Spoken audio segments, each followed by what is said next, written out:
Welcome to another episode of Behind the Make. Today, we're diving into the fascinating world of tyre production, a process that has revolutionized transportation and keeps us moving every day. From the selection of raw materials like rubber, carbon black, and steel to shaping, curing, and packaging, we'll uncover the craftsmanship and science behind the tyres that support our vehicles and keep our world moving.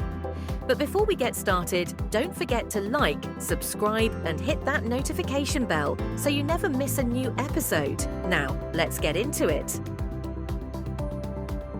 In 1839, Charles Goodyear accidentally discovered the process of vulcanizing rubber, revolutionizing tyre manufacturing.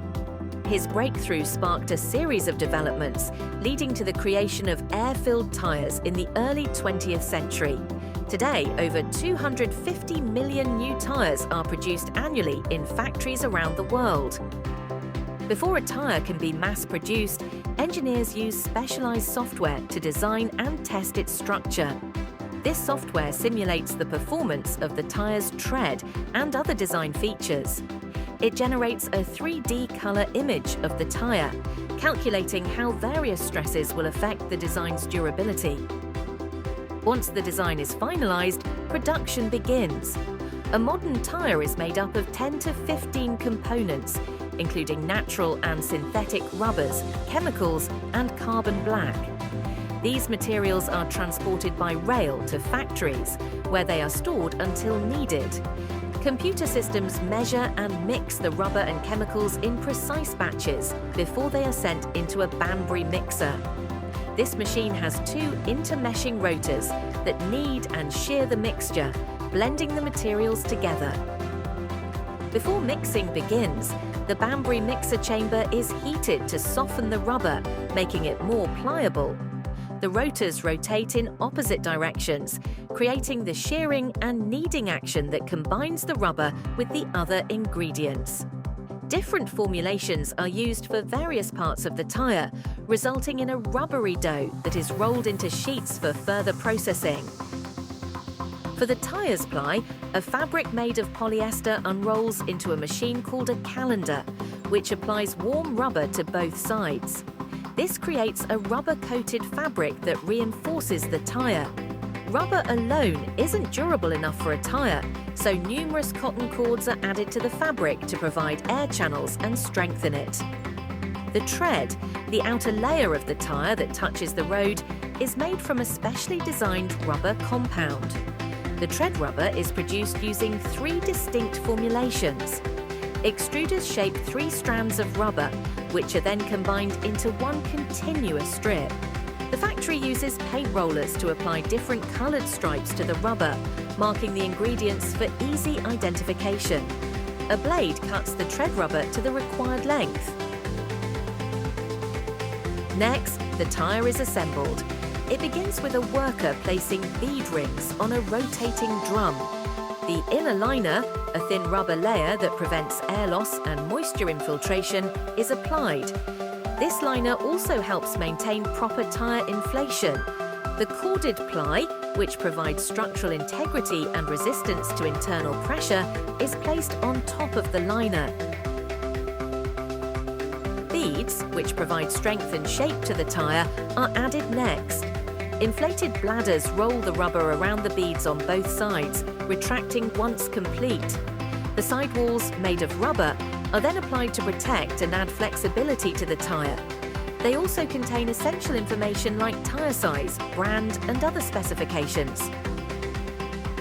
At this point, the tyre's inner structure is formed. The outer shell is created separately, starting with steel or other reinforcing belts wrapped around another drum. These belts enhance the tyre's strength, puncture resistance, and stability, especially at high speeds. The number of belts and their angles vary depending on the tyre's design. Narrow rubber strips are applied over the belts, using a computerized system to ensure even tension. The tread is then added to complete the tyre assembly. The inner and outer parts of the tyre are joined using a transfer ring, and compressed air is used to inflate the tyre, causing all the layers to bond together. The tyre is now known as a green tyre, an uncured tyre that lacks the tread pattern. Until 1909, tyre assembly was done by hand. However, Goodyear's invention of the tyre building machine automated the process, increasing production from just 6 to 8 tyres per worker per day to 20 to 40 tyres, depending on the type. The green tyre is then placed inside a large mould for curing. The mould resembles a giant clam, which opens to reveal a flexible balloon called a bladder. As the mould closes, the bladder fills with steam, causing it to expand and shape the tyre. The steam heats the tyre to 280 degrees Fahrenheit, and the pressure forces the rubber into the mould's intricate design. During this curing process, the rubber undergoes vulcanization, a chemical reaction that turns it from a sticky, weak substance into a durable, elastic material. After the curing process, any excess rubber is trimmed, leaving a clean and smooth tread surface. The tyre is then inspected for defects and abnormalities to ensure quality control and safety. When a new tyre design is created, numerous tyres are taken from the production line for destructive testing. Some are cut open to examine air pockets, while others undergo tests to assess puncture resistance or simulate high-speed performance. The tyres are also tested for mileage by spinning them on metal drums under various conditions. Once the tyres pass all inspections and tests, they undergo finishing processes, such as adding a protective coating, marking the sidewalls with the brand name, size and specifications, and applying any necessary labelling. The completed tyres are then packaged for distribution. Tyres are typically stored in warehouses before being shipped to retailers or automotive manufacturers. The global tyre market reached a volume of $314.07 billion in 2022, driven by growing demand in developing regions and advancements in technology. This market is expected to continue growing as the global population increases. And there you have it, the incredible journey of how tyres are made. From designing the structure to mixing materials, moulding and final testing, every step in the tyre production process requires expert craftsmanship, precision and innovation. We hope you enjoyed this behind-the-scenes look at how tyres are made. If you found this video informative, don't forget to like, subscribe and hit the notification bell to stay updated with our latest episodes. See you in the next video.